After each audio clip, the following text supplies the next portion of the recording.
Where a horse has lost a bit of lift through the front and has lost some muscle in this area, using wither shims to raise this part of the saddle without actually overflocking this part of the saddle to try and lift the saddle. Wither shims can really fill this area nicely. Under a dressage saddle, they're nice and stable. I don't recommend them under jumping saddles because there's too much movement there. The very important things with using shims is that the pressure should not come up into this area here of any great extent. All the pressure needs to be down below here, sitting on the longissimus, not sitting on the spinalis further up. What the landmarks that are used are the back of the shoulder blades. If you follow down, this is the back of the cartilage of the shoulder blades.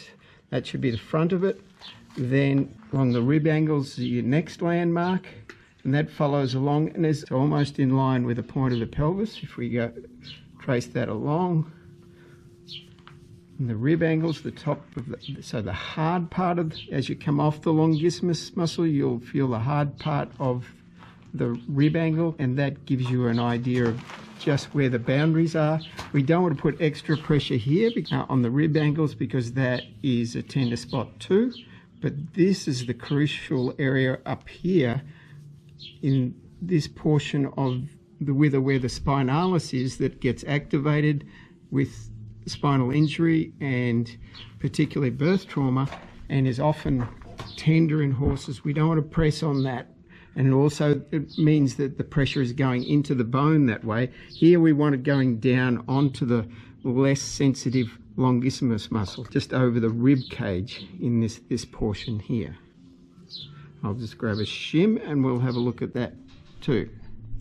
So this is a wither shim. It's a 15 mil pad that we're using in this case. We use 10, 15, or in rare cases we use 20 mil pads. They're made from exercise foam, a special one that actually is very similar to muscle.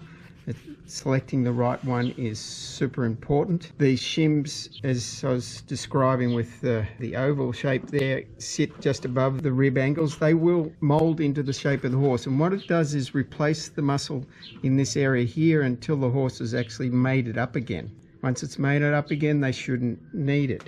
But the wither shim will help the horse a great deal with its comfort in this area. It will remove or reduce the pressure on this critical part of the spinalis thoracis muscle here and transfer the weight to the more horizontally supported longissimus muscle.